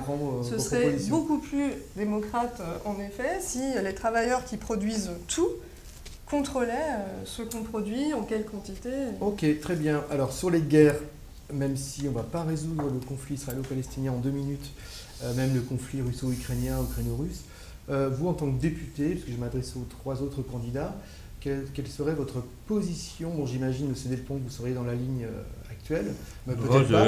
On va peut-être commencer par M. Müller. On va changer de... Ne répondez pas à ma place.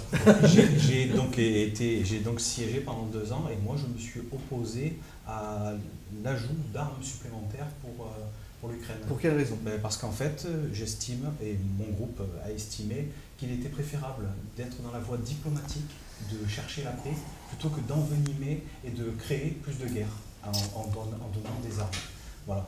Et donc du coup, avec mon groupe, on a décidé de voter contre l'ajout d'armes supplémentaires. La voie diplomatique avec M. Poutine, c'est quand même, à moins que vous ayez des entrées, parce que c'est quand même compliqué. M. Macron l'a fait, oui, mais d'accord. Donc pour vous, vous privilégiez la voie diplomatique. Donc en tant que député, vous voterez contre l'envoi. Oui, vous l'avez fait, mais dans la nouvelle éventuelle législature, vous continuerez sur cette ligne-là. Voilà. Ok. ou pas que l'Ukraine, la Russie, mais en tout cas Non, mais en tout cas sur l'Ukraine, vraiment un sujet important, dont c'est vrai peut-être qu'on parle pas assez dans le débat national. Mais on vit une véritable menace aussi vraiment aux frontières de l'Europe. C'est une agression du pouvoir russe, il faut le dire, qui fait des milliers de morts parmi le peuple ukrainien. Et effectivement, il faut mettre le rapport de force, activer le rapport de force. Et puis, moi, à l'inverse de ce que vient de dire M. Muller, moi, je suis au contraire pour qu'on aide le peuple ukrainien à se défendre, quoi. Je veux dire, si on perd si l'Ukraine perd cette guerre, c'est l'Europe et c'est nous qui sommes menacés. Donc là, moi, je suis très clair. Je suis pour qu'on puisse aider par tous les moyens possibles. L'envoi de formation, l'envoi d'armes. Non, je ne vais pas jusque-là, mais qu'on puisse aider le peuple ukrainien à se défendre. En défendant l'Ukraine, on se défend nous. Et ça, c'est une position forte. Et d'ailleurs, à ce sujet, M. Muller, j'ai toujours trouvé un peu surprenant, vous l'avez condamné, mais avec un peu de retard, mais quand votre suppléant, lors d'une manifestation pour célébrant l'anniversaire de l'État ukrainien, il y a une personne qui est arrivée en voiture pour, devant les Ukrainiens, agiter un drapeau pro-russe. C'était votre suppléant. Tout à fait. Et je trouve que vous avez mis beaucoup de temps pour condamner cela, et c'était assez regrettable. Je l'ai fait dans la journée, monsieur. Pas tout à fait. Monsieur Delpont, dans la lignée de Monsieur Macron, j'imagine, par rapport à... Je suis sur la même longueur d'onde que M. Catus sur ce sujet. Je rappelle très bien fin des années 2000, c'était la paix. On pensait qu'on allait supprimer les armées. Or, malheureusement, on s'aperçoit qu'aujourd'hui, il nous faut une puissance militaire, il nous faut une dissuasion, comme disait le général de Gaulle. Et donc, le budget de la défense a été multiplié par 2. C'est normal. Et on s'est aperçu que justement notre matériel était obsolète, qu'il fallait le régénérer. Et donc nous avons besoin d'être armés en Europe. Et nous sommes la première puissance européenne, avec les Anglais, de pouvoir le faire. Parce que les Allemands avaient été désarmés après la guerre. Les pays scandinaves n'en voulaient pas, mais maintenant ils s'y mettent. Maintenant les pays scandinaves sont en train de s'armer. Moi j'étais en commission parlementaire en Moldavie, en Lituanie, en Géorgie. Dans ces 3 pays, vous avez des enclaves militaires russes. Des enclaves militaires russes. Personne ne disait rien depuis les années 2008. En 2014, ils ont occupé la Crimée, personne n'a rien dit. C'est un scandale européen, voire mondial d'ailleurs, et américain, de ne pas avoir bougé quand ils ont occupé la Crimée. Donc si on avait déjà bougé en 2014 à l'occupation de la Crimée, on n'en serait pas là aujourd'hui à cette guerre. Et donc il n'est pas question que la Russie envahisse l'Ukraine, il faut les repousser et il faut effectivement les aider dans ce sens. Ok, j'aurais une question à vous 4 très simple. La France... Pardon, j'avais pas vu, vous vouliez réagir? Oui, puis sur Gaza. Alors, pardon, excusez-moi. Allez-y, Mme Keflaoui. Écoutez, faire confiance à l'État français pour défendre la paix dans le monde, notre pays d'abord. Monsieur Delpont, un État qui a colonisé au nom de la civilisation, au nom de la liberté. Moi, je crois que donc vous baissez les armes, c'est un peu ridicule. Et puis, vous savez, c'est bizarre de toujours voir les bases militaires de l'ennemi que la bourgeoisie, elle aimerait bien qu'on voit. Oui, alors, je dis pas que, comment dire, moi je défends pas du tout Poutine, hein. Je suis pour que les Russes se révoltent contre lui. Mais alors, comme par hasard, bien sûr, on ne voit pas les bases militaires des États-Unis qui se sont multipliées à l'est de l'Europe. Ça, c'était l'après-guerre, ça. Non, depuis la chute de l'URSS, elles se sont peut-être envahir Taïwan dans pas longtemps. Mais ça, c'est notre sujet encore. Non, mais c'est la guerre.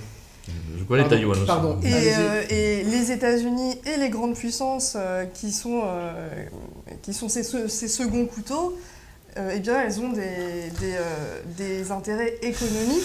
C'est l'évidence que de le dire, tout le monde le sait. Et aujourd'hui, les Ukrainiens et les Russes qui meurent dans les tranchées Je crois que les grandes puissances, elles en ont absolument rien à faire de leur vie et de leur liberté. Et je crois qu'il faut le dénoncer. Bien. Monsieur Catus. Non, juste sur Gaza et sur redire que la position de la France et qu'il faut vraiment œuvrer pour cela et de dire qu'une des solutions de la paix, c'est la création de 2 États, et l'État palestinien et donc l'État d'Israël, et que diplomatiquement c'est une orientation forte de la stratégie géopolitique française depuis d'ailleurs François Mitterrand, et donc il faut vraiment répéter que c'est ce chemin qu'il faut emprunter politiquement pour résoudre des questions. Le chemin de François Mitterrand pour la paix en Europe, on ne va pas en parler parce que l'ex-Yougoslavie, ça n'a pas été... Non, je parle du... Enfin, oui, j'ai dit François Mitterrand. Je parle de l'État d'Israël et de la Palestine. Mais si on veut parler de Yougoslavie, moi je vais vous parler de Sarajevo aussi. Alors, juste une question par rapport aux guerres, et tu pourras peut-être intervenir. La France... On ne passe pas à Bergerac 2 Si. Parce qu'après, oui. La France tarde, contrairement à d'autres pays, et vous, en tant que député, vous serez peut-être amené à voter là-dessus. La reconnaissance de l'État... Bon, enfin. Un appel de M. Macron. La reconnaissance de l'État palestinien par la France, pourquoi est-ce qu'on tarde tant? Pourquoi est-ce que vous êtes pour, contre, en tant que député, si par exemple vous êtes amené à voter sur la reconnaissance de l'État palestinien? Juste une question simple, M. Muller. Moi je pense que je suis pour, enfin je veux dire... Parce que pour l'instant, là, ils sont dans un État. Ok, Monsieur Catus, vous avez répondu. Madame Kelfaoui. Quel État? Quel État? Dans quel État? Des toutes petites poches. La peau de léopard de la Cisjordanie. Je suis favorable, comme d'ailleurs le président, à 2 États en période de paix. Non, mais pour l'instant, M. Macron ne reconnaît pas l'État palestinien. Non, mais je suis favorable à la constitution de 2 États, palestiniens et israéliens, en période de paix. Les conditions ne sont pas réunies actuellement. Non, mais d'accord, mais il y a des pays européens qui ont reconnu l'État palestinien et M. Macron ne mais pour le fait pas. l'instant, on va attendre Okay. C'était quand même un acte de terrorisme, qu'on le veuille ou non, le 7 octobre. D'autres parlent de résistance, moi je parle de terrorisme. Oui.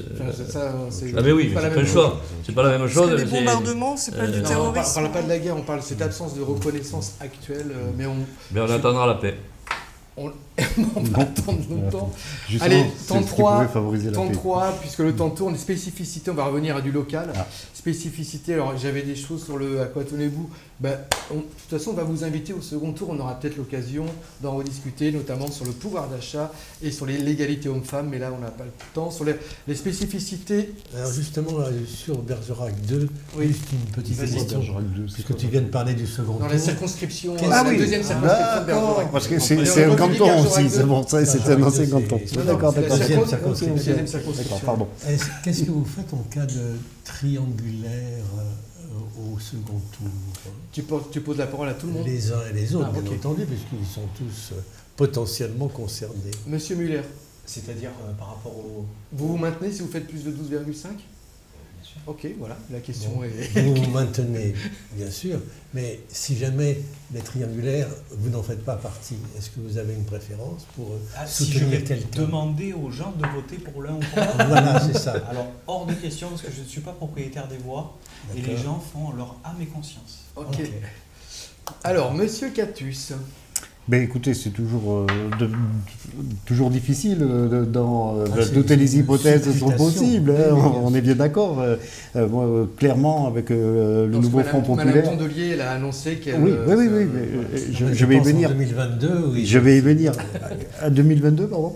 Il y avait une triangulaire aussi. Ah non, pas du tout. Non, il n'y a pas eu de triangulaire. Non, pas du tout. Y avoir. Ah non, il n'y avait pas de triangulaire.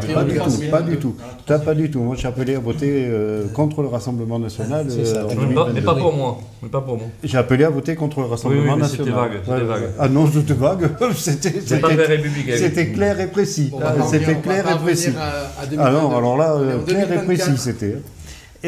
Voilà, donc nous, effectivement, au niveau du nouveau Front Populaire, nous, bien entendu, nous inscrivons dans la perspective de concourir au second tour, hein, bien évidemment, comme chacun d'ailleurs autour de cette table, mais effectivement, il y a une réflexion qui est en cours actuellement. Plusieurs responsables se sont exprimés pour faire en sorte que s'il y a effectivement danger, le danger dont je parlais tout à l'heure, incarné par le Rassemblement national, des positions pourraient être prises. Et je crois qu'il y a une tribune dans Le Monde qui est sortie aujourd'hui avec effectivement plusieurs responsables nationaux de plusieurs partis, y compris de la majorité, je crois, qui s'expriment dans ce sens. Madame Kelfaoui. Moi, c'est le premier tour. Non, Gilles, s'il te plaît. Je dois être stupide, mais il y a un truc que je n'ai pas compris. Pardon. Si vous êtes 3 au second tour, excusez-moi, madame. Mais c'est justement, oui, c'est ce que je vous dis. Si vous êtes 3 au second tour, aucun d'entre vous ne se désistera pour l'autre. Je viens de répondre. C'est ce que je demande. La réponse est oui. Mais la réponse est que il faut à ce moment-là, c'est difficile à dire, mais effectivement, nous on est dans cette opposition de dire, on dit que le danger effectivement c'est le Rassemblement national, et si effectivement au second tour nous sommes en mesure de. Si vous êtes 3, mettons. Ben oui, mais c'est ça, Madame de battre Kelfaoui le Rassemblement national. Nous ferons tout pour faire battre le Rassemblement national. Voilà, c'est ce que a dit Madame. Mais en restant là, ou plutôt en demandant. Non, mais là t'exagères, Gilles, s'il te plaît. On va. C'est un peu de provoquer. Voilà, Madame Kelfaoui. Moi, j'ai des choses à dire sur l'après-élection. C'est que les travailleurs, il faut qu'ils se préparent à s'unir dans leur combat, parce qu'il y aura forcément des attaques, il y aura forcément des tentatives de division, et nous, les travailleurs, il faut qu'on se prépare à se défendre. Surveiller tout ça, d'accord. Monsieur Delpont. Donc nous, vous restez pas. J'y vais pour gagner. Ok, d'accord. Et l'objectif, c'est d'être qualifié au premier tour. Et puis nous allons consulter nos alliés du bloc central, j'appelle, c'est-à-dire Horizon, Modem, Renaissance, Radicaux, etc. Et nous en reparlerons, mais ce sera contre le Front National, évidemment. Ok, alors j'aurais voulu en fait terminer par cette question, mais Gilles m'a damé le pion. Mais il y a quand même 2 points sur lesquels je voulais intervenir sur la Circo 2 de Dordogne, puisque là on a parlé beaucoup d'éléments très nationaux, notamment la place des jeunes et des étudiants, puisque Bergerac a très peu d'offres dans l'enseignement supérieur. Il y a quelques BTS, mais il y a très peu de choses. Donc les habitants, les jeunes lycéens qui habitent ici doivent, s'ils veulent poursuivre des études, partir ou à Bordeaux ou à Limoges ou ailleurs. Quelles sont les mesures qui seraient adaptées en termes de logement, en termes d'accès aux produits de première nécessité? On se souvient du coup, c'est 1 euro pendant le Covid, en termes de transport notamment. Qu'est-ce que vous, en tant que député de la 2e circonscription, vous feriez pour favoriser soit, j'y crois pas trop, la venue de structures d'enseignement supérieur à Bergerac, soit pour aider cette jeunesse qui se trouve un peu éloignée du savoir. Alors, prends la parole qui veut. Allez-y, monsieur Muller. Alors, sur les 3 points que vous évoquez par rapport à la jeunesse, moi, durant ces 2 ans de mandat, j'ai fait une proposition de loi, mais comme j'étais dans une minorité, dans un groupe parlementaire de 88 députés, je n'ai pas pu la présenter. Si j'ai la chance d'être réélu, je pense que cette mesure sera adoptée parce que ça fait partie du programme présidentiel de Marine Le Pen. J'ai fait donc la proposition de loi, la suivante, c'est de permettre aux jeunes entre 18 et 25 ans d'avoir les trains gratuits, Intercité, TGV. À condition qu'ils soient français. Bien sûr. Bah non. Enfin, ça me paraît de la discrimination. Tu parles des trains ou des voyageurs? Ah oui, ça c'est une bonne question parce qu'il y a des trains espagnols aussi. Vous ne pensez pas que c'est une forme de discrimination? Moi j'ai des élèves qui sont américains, qui ont la double nationalité, j'ai une élève qui est marocaine, elle ne pourra pas prendre le train gratuitement? Ben non, mais s'ils viennent ici pour faire des études, c'est que je pense qu'ils ont... Non mais elle habite à Bergerac, mais elle n'a pas la nationalité française. Non, pas du tout, elle habite dans un quartier priorité de la ville. Donc elle ne pourra pas prendre le train grâce à vous. Ah bon, d'accord. Merci en tout cas pour cette proposition. À moins que, non, le logement. Non, allez-y. J'ai très bien compris. Il n'a pas fini, il n'a pas fini. Pardon. Ouais. Donc le transport. Sur le logement. Je pense que M. Catus sont très à leur place ici. Vous avez des a priori, Bah, je pense. enfin, pas un a priori, mais je trouve que c'est une mesure de... Au moins, C'est une mesure de discrimination. là, vous n'êtes plus dans votre rôle. Tu le laisses finir, s'il te plaît. Ok. Bon, alors, Voilà, allez-y, en fait, allez-y. avant, Allez-y. donc j'ai fait cette proposition de loi pour permettre aux jeunes de se déplacer gratuitement. Ensuite, en termes de logement, je l'ai évoqué tout à l'heure, cette loi ZAN empêche forcément de la construction de nouveaux logements. Et donc mobilité, logement, le logement étant difficile, ça ne permet pas aux jeunes de s'installer ici et de pouvoir aller, ou alors d'aller faire des études à Bordeaux par exemple et de revenir. Donc des logements pour étudiants qui pourraient être construits sur des zones qui actuellement, ça serait empêché à cause de la loi ZAN, c'est ce que... Ok, d'accord. Pourquoi pas, bien sûr. Ok, très bien. Tout est envisageable. Et alors par rapport à... est-ce qu'un revenu minimum étudiant, c'est quelque chose que vous seriez prêt à défendre? Alors moi je m'étais opposé justement au revenu minimum étudiant, voilà, parce que beaucoup d'étudiants ont travaillé durant leurs études, ça ne les a pas tués, voilà, et du coup voilà, je suis pour la valeur travail, je suis pour la méritocratie. Voilà. Très bien. Monsieur Catus. Alors, très rapidement, juste pour répondre, on peut être boursier et travailler aussi, Monsieur Muller. On peut, moi je suis pour effectivement l'instauration d'une ce qu'on appelle la garantie d'autonomie pour les jeunes, mais malgré cela, les jeunes peuvent aussi bénéficier de cette garantie d'autonomie et avoir la nécessité de travailler à côté aussi. Ensuite, sur la préférence nationale, bon, c'est un débat de fond entre nous. Alors là, il y a un désaccord, mais complet par rapport aux propositions du Rassemblement national. L'emploi, effectivement, des mobilités du train réservé aux nationaux, enfin, c'est absurde. Je trouve ça absurde. C'est comme la tribune qui vient de sortir sur les 3600 médecins qui appellent justement à être vigilants par rapport à vos propositions. Pareil, les épidémies ne connaissent pas de passeport ou de carte d'identité. Donc la préférence nationale, ça n'a aucun sens, quoi. Et puisqu'on est en... 3600 sur le niveau national. Oui, mais les plus illustres. Mais je veux dire par là, voilà, c'est un désaccord de fond entre nous. Alors là, et donc je souhaitais de mettre ce désaccord de fond en exerce au cours de notre débat. Voilà. Ensuite, concernant le territoire, effectivement, il faut développer sur le territoire les études supérieures. Il y a des initiatives qui sont prises, comme le campus connecté. Il y a des initiatives qui sont prises aussi dans le domaine médico-social. La région a créé l'école d'infirmières aussi. Voilà. Mais il faut effectivement aller plus loin. Mais plus globalement, je voudrais dire qu'il faudrait que l'État laisse les collectivités locales décider et développer, donne les moyens aux régions, en l'occurrence, de pouvoir justement développer les structures d'enseignement supérieur au cœur des territoires. Là aussi, en concertation avec les acteurs locaux. Et plutôt que, voilà, là aussi, de Paris, de prendre des décisions mécaniques. Donc, c'est un bel exemple, mais il faut développer effectivement l'enseignement supérieur ici en Bergeracois. Ça commence à être fait, mais il faut aller vraiment beaucoup plus loin et aider les jeunes avec une garantie d'autonomie. Ok, Monsieur Catus, je ne suis pas d'accord avec vous sur deux points. Je vais quand même... Voyez.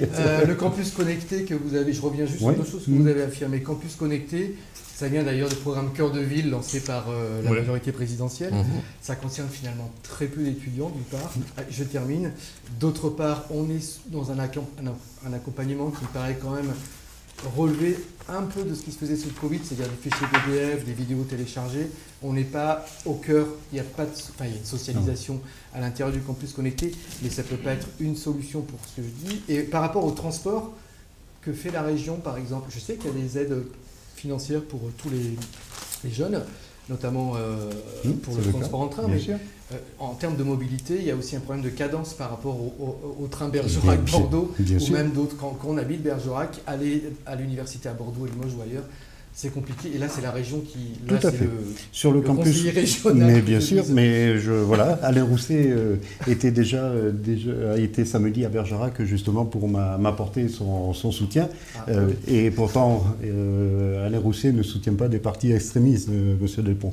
Ce que je veux dire par là, c'est que effectivement, sur le campus connecté, c'est une initiative qui est prise, mais je suis d'accord avec vous, rien ne vaut un cours en direct et avec de vrais professeurs en face de soi. C'est ça qu'il faut développer.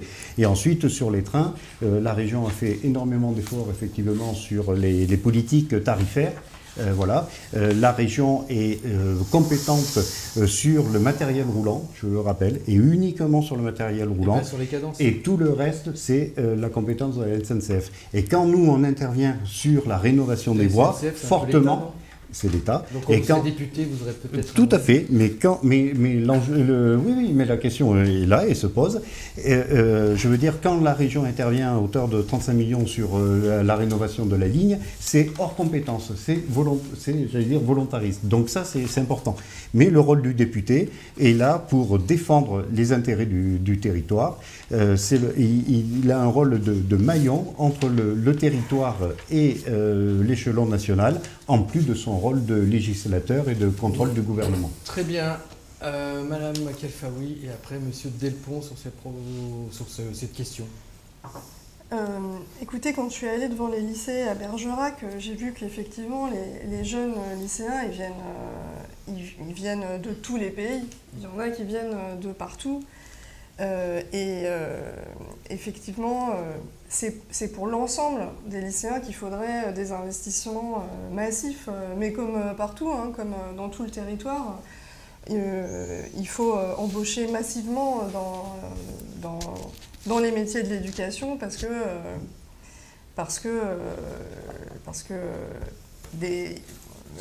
depuis des années et des années, il y a eu des suppressions de postes. Donc il faut embaucher massivement là-dedans, comme il faut embaucher massivement à l'hôpital, parce que les jeunes, ils ont besoin aussi d'avoir un hôpital de qualité. Quand j'entends qu'en Dordogne, les urgences, elles sont fermées, je pense que là aussi, en prenant sur les profits des grandes entreprises, il faudra les réinvestir dans ce qui est utile à la population. Ok, sur les services publics, donc plus généralement. Oui, plus généralement. Je pense que c'est un problème d'attractivité. Le fait que les médecins ne viennent pas, tout ça. On n'a pas parlé de la désertification. Oui, on pourrait, c'est un beau sujet. On n'a pas parlé de la santé, c'est vrai, on ne pouvait pas tout évoquer. On fera sans doute la semaine prochaine peut-être, ou dans 2 semaines. Monsieur Delpont, sur les lycéens, les étudiants, pas cœur de ville, mais... Bien sûr, je suis très favorable au développement d'infrastructures scolaires pour les étudiants. On a travaillé sur le campus effectivement sous mon mandat. Il y a aussi l'école psycho par exemple qui fonctionne bien. On peut, quand on le veut, on peut développer les infrastructures. Je suis aussi favorable au développement du TER, du train, parce que de toute façon, il faut quand même aller à Bordeaux souvent, même en études supérieures, notamment en études supérieures. Là, je voudrais un train plus rapide, qui ne fasse pas toutes ces stations type omnibus, au moins 2 fois par jour, c'est-à-dire le matin et le soir, un train à 45-50 minutes, ça serait beaucoup plus pratique. Et c'est dans ce sens qu'on avait rénové la voie et qu'on avait mis 85 millions d'euros sur cette voie pour qu'on puisse justement monter à plus grande vitesse. Il y a beaucoup d'usagers qui montent à Castillon, et oui, mais ils peuvent se regrouper quand même sur les principales villes. Mais je dirais un matin et soir déjà. Rapide, pour faciliter les échanges. Il n'y a pas que des étudiants, il y a des docteurs, j'en connais beaucoup, des infirmiers et autres qui vont à Bordeaux travailler, qui habitent à Bergerac. D'ailleurs, la gare de Bergerac, je vous l'annonce, c'est un scoop, il va y avoir une chaudière à hydrogène dans les mois qui viennent. Une chaudière à hydrogène mixte qui va permettre d'économiser du gaz et de dépolluer la gare de Bergerac. Donc, ce sera, vous verrez, dans les mois qui viennent. Un scoop. Monsieur Muller voulait juste... Oui, La région avait financé la participation de la part de l'État pour la rénovation de la voie. Oui, je suis d'accord. Tout le monde avait participé. Monsieur oui, Muller, oui, vous oui. vouliez réagir? Et on avait fait- C'est jamais les profits qui Et j'avais fait venir financent, il y a deux ça, ministres c'est qui sûr. sont venus Oui, pour oui. l'inaugurer. Oui. Madame Borne et donc les ministres des Oui, Transports. que les ministres viennent pour inaugurer, on s'en fout. Ah ben, sous monsieur Muller, on n'en a pas vu beaucoup. Hein. Ça, c'était quand même...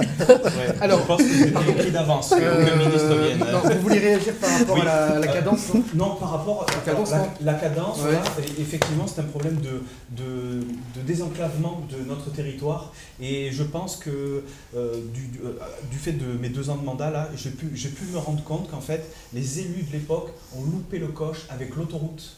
L'autoroute aurait pu passer quand même un mais ça, poil c'est fait. plus On peut près, plus revenir un dessus. poil plus près de Bergerac, ce qui aurait pu C'est permettre rappelé. à Bergerac de tirer son épingle du jeu avec l'autoroute. ça, c'est- Voilà. Alors, il me reste Allez, on va voir monsieur Cazot. avant de vous remercier d'abord d'avoir participé sur cette chaleur. Je vous accable J'insiste pas. un S'il petit vous plaît. peu. Les élus Je voudrais ne vous comprennent pas. remercier vraiment Oui. parce que la discussion à plusieurs comme ça, j'en ai jamais vu vraiment, enfin, j'en vois très rarement. Ouverte. Qui se passe aussi bien. Sur la, Monsieur sur- Delpont, parfois monter le ton, c'était... dans les médias. Oui, il est un peu nerveux. Nous sommes un média mais tellement pauvre et nul et minable que vraiment je vous remercie beaucoup. Mais merci de votre Non, mais- invitation. Ouais. Peut-être que Merci, et puis vous avez- dire quand même voilà. que vous êtes les seuls à organiser À un nous, débat à nous inviter, d'avant-premier hein. tour. Je D'avant-premier ne peux tour. pas dire. Vous êtes les seuls à l'organiser. Donc on va pas faire comme à la télévision où ils disent... Bah, si, non, vivement, mais la quand grande même. télévision où ils disent adressez-vous face caméra Non, mais aux Français pour dire ce que vous avez à dire. Je pense que vous avez pu exprimer pas mal de choses. Des convergences ont semblé, derrière les divergences, émerger quand même. Bon, il y a des divergences profondes. En tout cas, merci beaucoup. Et puis, nous vous invitons au semaine prochaine. second tour. Peut-être pas la semaine prochaine, on verra. Enfin, en tout cas... de toute façon, c'est soit la semaine prochaine. Ah oui, parce que c'est le 7 juillet, on arrive très vite. c'est La une semaine semaine. prochaine, peut-être même heure, même jour, On va on vite, verra. Merci en tout cas à vous. Merci beaucoup. Merci. Merci.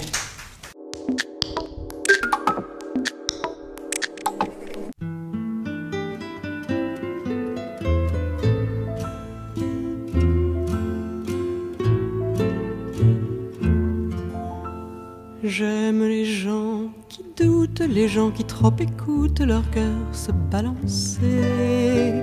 J'aime les gens qui disent et qui se contredisent et sans se dénoncer. J'aime les gens qui tremblent, que parfois ils nous semblent capables de juger. J'aime les gens qui passent moitié dans leur godasse et moitié à côté.